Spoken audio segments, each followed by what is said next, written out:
بسم اللہ الرحمن الرحیم۔ السلام علیکم ناظرین، میں ہوں ثاقب بشیر۔ آج ہم بات کریں گے اسلام آباد ہائی کورٹ حملہ کیس میں جو وکلا کے خلاف مس کنڈکٹ کی کارروائی شروع ہوئی تھی۔ آج اس کی سماعت تھی۔ 3 رکنی بینچ چیف جسٹس اللہ، جسٹس عامر فاروق اور جسٹس میاں گل حسن اورنگزیب نے یہ سماعت کی ہے۔ اس پر ہم بات کریں گے۔ یہ بنیادی طور پر 4 قسم کی شکایات تھیں۔ کمپلینٹ 1/2021، اسی طرح 2، 3، 4۔ ایک جو کمپلینٹ تھی اس میں چاروں جو کمپلینٹ ہیں وہ رجسٹرار اسلام آباد ہائی کورٹ کی جانب سے تھیں۔ ایک میں تقریباً 21 وکلا ہیں، دوسری کمپلینٹ میں 1 وکیل ہے، تیسری کمپلینٹ میں 1 وکیل ہے، اور جو 4 نمبر پہ جو کمپلین ہے اس میں تقریباً 3 وکلا ہیں۔ یہ 25 سے زائد وکلا بنتے ہیں جن کے لائسنس جو ہے اسلام آباد ہائی کورٹ نے سسپینڈ کر رکھے ہیں۔ ان تمام کی آج اکٹھی جو ہے وہ سماعت کی ہے، اور یہ بڑی انٹرسٹنگ سماعت تھی۔ کچھ بڑے اہم پوائنٹس بھی سامنے آئے ہیں، وہ آپ کے سامنے میں رکھوں گا۔ معطلی ختم کرنے کی استدعا کی گئی ہے۔ جو لائسنس معطل کیے گئے تھے، ایک وکیل جو ہیں ان کی جانب سے کہا گیا کہ میرا بیان حلفی جمع کرا دیا گیا ہے بار کے صدور کی جانب سے، اور میں وہاں پہ موجود نہیں تھا، حالانکہ وہ موجود تھے، ہم نے دیکھا ہے۔ اس کے علاوہ ایک وکیل جو ہے انہوں نے کہا جی اگر میری تقریر ثابت ہو جائے تو میرا سر جو ہے وہ قلم کر دیا جائے، تو وہ کون ہے یہ بھی میں آپ کو بتاؤں گا۔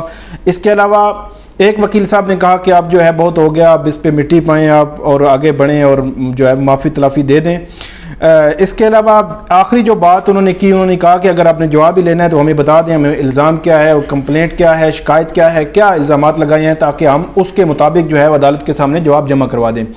آج 12 بجے بتایا گیا تھا کہ اس کے اہم کیس کی جو ہے وہ سماعت شروع ہوگی، تاہم 12 بجے تو نہیں ہو سکی، تقریباً 12:35 پہ یہ سماعت شروع ہوئی۔ شروع میں ہی ایک وکیل جو ہے ان کی جانب سے عدالت کو یہ کہا گیا کہ میری جو ہے عدم موجودگی 8 فروری کو یہاں پہ جو واقعہ ہوا تھا اس سے متعلق بار کے جو ریپریزنٹیٹیو ہیں ان کی جانب سے بیان حلفی دے دیا گیا ہے۔ تو بنیادی طور پر وہ یہ کہنا چاہ رہے تھے کہ جب بیان حلفی دے دیا گیا ہے تو آپ میرے خلاف مس کنڈکٹ کی کارروائی ختم کریں اور لائسنس جو ہے وہ بحال کر دیں۔ تو عدالت نے اس کو دیکھا اور اس کے بعد وہ آگے بڑھے، اور بظاہر ایسے لگتا ہے کہ ظاہر سی بات ہے چیف جسٹس اللہ اور جسٹس میاں گل حسن اورنگزیب جو اس بینچ میں شامل ہیں وہ اس دن 6 گھنٹے اسی طرح ان کو وہاں پہ ہائی جو چیف جسٹس کا چیمبر تھا وہاں پہ ان کو یرغمال بنائے رکھا۔ تو ظاہر سی بات ہے وہ ایک وکیل کا چہرہ وہ ہے جانتے بھی ہیں اور پہچانتے بھی ہیں۔ اس کے بعد بہرحال وہ آگے بڑھے تو جو سینئر وکیل ہیں شعیب شاہین، انہوں نے عدالت کے سامنے ایک قانونی نقطہ اٹھایا ہے جس کو عدالت نے کہا ہے کہ ہم اس کو دیکھیں گے بھی۔ انہوں نے یہ کہا ہے کہ جو بار کونسل کے رولز یا قوانین ہیں اس کے تحت جو ہائی کورٹ ہے، اعلیٰ عدلیہ ہے، وہ 3 ماہ تک وکلا کے لائسنس جو ہے وہ معطل کر سکتی ہے، اور اب جو لائسنس جو معطل کیے گئے تھے ان کا وہ دورانیہ جو ہے 90 ڈیز کا وہ مکمل ہو چکا ہے۔ تو اب اگلا مرحلہ جو ہے وہ بار کونسل نے ان کے خلاف دیکھنا ہے کہ وہ کیسے پروسیڈ کریں گے۔ اسی کے ساتھ انہوں نے ایک اور نقطہ بھی عدالت کے سامنے اٹھایا کہ جو ریفرنس ہے وہ اسلام آباد ہائی کورٹ جو ہے اس میں کمپلینٹ نہیں ہے، اس لیے وہ ریفرنس وہ نہیں بھیج سکتے، بلکہ جو کمپلینٹ ہیں وہ ڈائریکٹلی بار کونسل کو ریفرنس بھیجے گا۔ یہ نقطہ اٹھانے کا ان کا مقصد بظاہر ایسے لگتا ہے کہ جب اسلام آباد ہائی کورٹ اپنی طرف سے یہ ریفرنس بھیجتی ہے تو اس کا ایک امپیکٹ ہوگا۔ ظاہر سی بات ہے بار کونسل بھی اس کو تھوڑا سا مختلف دیکھے گی اس عام کمپلینٹ کی بنسبت جو اپنی انڈیویجول کمپیسٹی میں کوئی کمپلینٹ یا ریفرنس جو ہے وہ وہاں پہ دائر کرتا ہے ریفرنس کسی بھی وکیل کے خلاف۔ تو یہ اس کے تناظر میں تھا یہ نقطہ۔ تو تاہم جو عدالت ہے ان کی جانب سے یہ کہا گیا ہے کہ جتنے بھی قانونی جو سوالات اٹھائے گئے ہیں ہم ان کو دیکھیں گے۔ آج کی سماعت میں چیف جسٹس جو ہے جب سماعت شروع ہوئی تھوڑے آگے بڑھی تو چیف جسٹس کی جانب سے اور جسٹس عامر فاروق صاحب کی جانب سے یہ کہا گیا کہ اس میں کن وکلا نے رپلائز جو ہے وہ جمع کروا دیے ہیں، آپ کے ایفیڈیوٹ آنے تھے وہ کن نے جمع کروا دیے ہیں۔ تو وکلا نے کہا کہ کچھ کے جمع ہو گئے ہیں اور کچھ کے اس میں جمع نہیں ہوئے۔ تو اسی دوران جو وکیل ہیں مشتاق چودھری ان کی جانب سے یہ کہا گیا کہ اب تو اس میں جواب یا ایفیڈیوٹ جمع کرانے کی ضرورت بھی نہیں رہی، کیونکہ یہ معاملہ جو ہے 90 ڈیز گزر چکے ہیں، غیر مؤثر ہو چکا ہے۔ اب ہم نے جو بھی کرنا ہے وہ نیکسٹ فورم مین بار کونسل کے فورم پہ ہی ہم جو ہے وہ رپلائی جمع کروائیں گے. اس کے علاوہ جو وکیل ہیں مشتاق چودھری, ان کی جانب سے یہ بھی کہا گیا کہ ہم نے عدالت یا رجسٹرار کو یہ کہا تھا کہ جو ہمارے خلاف کمپلینٹ ہے اس کی کاپی ہمیں فراہم کی جائے تاکہ ہمیں پتہ چلے کہ اس میں الزام کیا ہے. اس الزام کو دیکھ کر اس کے تناظر میں ہم اپنا جو ہے جواب عدالت میں جمع کروا دیں اور ہمیں پتہ چلنا چاہیے کہ ہم پر الزام کیا ہے. تو چیف جسٹس نے اس دوران یہ بھی ریمارکس دیے کہ جو ہم نے آرڈر کیا تھا اس میں یہ چیزیں ساری ریپروڈیوس کی گئی ہیں. تو تاہم جو مشتاق چودھری ان کی جانب سے یہ کہا گیا کہ اس میں جو عدالت نے لکھا ہے وہ آرڈر ہے, جو کمپلینٹ کی کاپی ہے وہ الگ ہے, وہ الگ سے جو ہے وہ ہمیں دے دی جائے. اس کے علاوہ چیف جسٹس اطہر من اللہ ان کی جانب سے یہ ریمارکس بھی سامنے آئے کہ ایک مشکل صورتحال ہمارے سامنے تھی.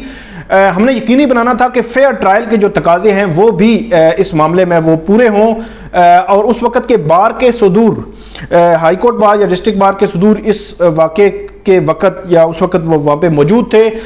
اس دوران جو مشتاق چودھری ہیں ان کی جانب سے یہ کہا گیا کہ لوگوں کے اب تو دفتر بھی گر گئے ہیں, اب کافی ہو چکا ہے, اب جو ہے وہ معافی تلافی ہو جائے. معافی معذرت انہوں نے کہا کہ معافی دے دینی چاہیے, اور ہم یہ دست بستہ گزارش کرتے ہیں اور بار کی جانب سے بھی آپ سے گزارش کی گئی ہے کہ اب اس معاملے کو ختم کریں. اس کے علاوہ جو ظفر کھوکھر ہیں ان کی کمپلینٹ پہ بھی جو وکیل ہیں ان کی جانب سے کچھ بات کرنے کی کوشش کی گئی, تاہم چیف جسٹس جو ہے ان کو انہوں نے دیکھا اور اس کے بعد نیکسٹ جو ہے وہ کمپلینٹ پہ چلے گئے. ریاست علی آزاد جو سابق صدر ہیں اسلام آباد بار کے, ان کی جانب سے یہ کہا گیا کہ 8 فروری کے واقعہ کے حوالے سے مجھ سے منسوب ایک جو ہے ویڈیو کلپ ہے جس کی بنیاد پر میرے خلاف کمپلینٹ جو ہے وہ فائل کی گئی. وہ جو کلپ جو ہے وہ میرا نہیں ہے. انہوں نے کہا کہ اس 8 فروری کو صبح 9 بجے میں چیف جسٹس اطہر من اللہ جو ہے بینچ 1 ان کے سامنے موجود تھا. یہ آرڈر شیٹ میں بھی موجود ہے, اور 4 بجے یہاں سے میں نکل کر اپنی جو ہے وہ رہائش پر چلا گیا. اس دوران انہوں نے یہ بھی کہا کہ میری تقریر اگر ثابت ہو جائے تو میرا آپ جو ہے وہ سر قلم کر دیں. تو جب انہوں نے یہ کہا تو اس دوران بہت زیادہ لوگ جو ہے وہاں پہ مسکراہٹیں بھی بکھیری انہوں نے. تاہم جو ہے وہ بینچ آگے بڑھا اور انہوں نے جو شعیب شاہین ہیں ان کی جانب سے یہ قانونی نقطہ اٹھایا گیا تھا اس کو عدالت نے تھوڑا سا سیریس انداز میں لیا ہے آج, کہ اگر ریفرنس بھیجنا ہے تو ہائی کورٹ خود اپنی طرف سے بھیجے گی, یا جو شکایت کنندہ جو کمپلینٹ ہیں وہ اپنا جو ہے ڈائریکٹلی بار کونسل میں وکلا کے خلاف کوئی کارروائی کے لیے ریفرنس بھیجتے ہیں. اور دوسرا نقطہ یہ ہے کہ 90 ڈیز وکلا کی لائسنس معطلی کے مکمل ہو چکے ہیں. اب لائسنس جو ہے وہ قانونی طور پر بقول وکیل شعیب شاہین کے بحال ہوتے ہیں اور نیکسٹ کارروائی بار کونسل کے فورم پہ ہونی ہے. تو اب یہ ہوتے ہیں یا نہیں ہوتے. تو اس دوران بھی چیف جسٹس اطہر من اللہ جب انہوں نے یہ کہا کہ ہم جو ہے کسی معاملے میں بھی اثر انداز نہیں ہونا چاہتے, بصورت دیگر یہ بھی ہو سکتا تھا کہ ہم کہہ سکتے تھے کہ سب کچھ جو ہے وہ ہمارے سامنے ہوا ہے. اور چیف جسٹس نے یہ بھی کہا کہ قانون جو ہے وہ اس معاملے میں اپنا راستہ خود بنائے گا. اور اس دوران جو عدالت نے اس معاملے پر بظاہر ایسا لگتا ہے کہ اب یہ کیس اس پہ ججمنٹ جو ہے وہ ریزرو کی ہے, لیکن کچھ کہا نہیں جا سکتا کیونکہ بینچ کی جانب سے کچھ کہا نہیں گیا کہ نیکسٹ ڈیٹ پڑے گی, ججمنٹ ریزرو ہے یا اس میں حتمی ججمنٹ یا حتمی آرڈر آنا ہے یا عدالت اب اس میں کیا. لیکن یہ ایک طے ہے کہ اب جو آرڈر آئے گا اس میں ایک حتمی مرحلے کی طرف یہ معاملہ بڑھ رہا ہے, اور اس میں وکلا کے لائسنس بحال بھی ہو سکتے ہیں کیونکہ 90 ڈیز کا ٹائم بھی گزر چکا ہے, اور اس کے بعد ان کا جو فیوچر ہے اس معاملے میں مس کنڈکٹ کا وہ بار کونسل کا فورم طے کرے گا.